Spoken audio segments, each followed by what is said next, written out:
Apakah kamu pernah membaca teks tentang proses terjadinya bencana alam di media cetak atau menemukan penjelasan tentang proses terjadinya pelangi setelah hujan pada buku mata pelajaran ilmu pengetahuan alammu? Nah, jika pernah, itu merupakan salah satu contoh dari teks eksplanasi. Memangnya apa sih teks eksplanasi itu? Teks eksplanasi merupakan teks yang menjelaskan sebab akibat suatu fenomena, baik itu peristiwa alam, ilmu pengetahuan, sosial, budaya, dan lainnya. Teks eksplanasi berisi fakta yang dapat menjawab pertanyaan tentang bagaimana dan mengapa suatu fenomena terjadi. Oleh sebab itu, tujuan utama dari teks eksplanasi adalah untuk memaparkan proses dan sebab terjadinya suatu fenomena. Penjelasan yang dipaparkan pun berdasarkan bidang keilmuan, bersifat ilmiah yang mengacu pada fakta, realita, teori, dan hasil penelitian yang dilakukan oleh ilmuwan. Karakteristik teks eksplanasi yang perlu kamu ketahui agar dapat membedakan teks eksplanasi dengan jenis teks yang lainnya yaitu sebagai berikut. Teks eksplanasi biasanya memuat informasi berdasarkan fakta atau yang bersifat faktual. Hal yang dibahas yaitu suatu fenomena yang bersifat keilmuan atau berhubungan dengan ilmu pengetahuan. Sifatnya informatif dan tidak berusaha memengaruhi pembaca untuk percaya terhadap hal yang dibahas.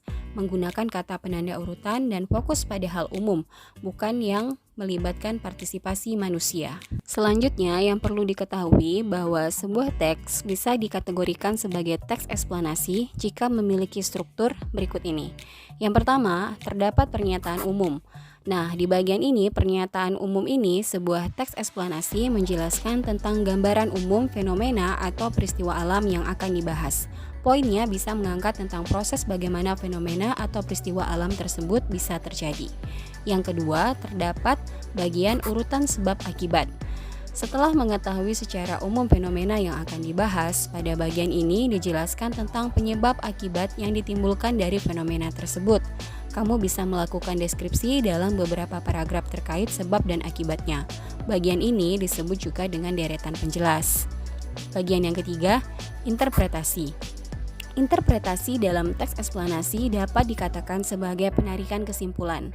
Kamu bisa memberikan tanggapan atau pernyataan terkait fenomena yang diangkat dalam teks tersebut. Adapun dalam menyusun teks eksplanasi perlu memperhatikan beberapa kaidah kebahasaan seperti penggunaan kalimat pasif, penggunaan konjungsi kasual dan waktu, terdapat istilah ilmiah, penggunaan kata kerja material dan rasional, dan yang terakhir pastinya bersifat informatif. Dalam membuat teks eksplanasi, kita dapat menggunakan dua pola pengembangan, yaitu pola pengembangan sebab akibat dan pola pengembangan proses. Sedangkan langkah-langkah menulis teks eksplanasi beberapa hal yang perlu diperhatikan. Pertama, menentukan topik yang menarik, membuat rancangan kerangka atau teks, mengumpulkan referensi, dilanjutkan dengan mengembangkan teks, dan yang terakhir proses penyuntingan teks tersebut.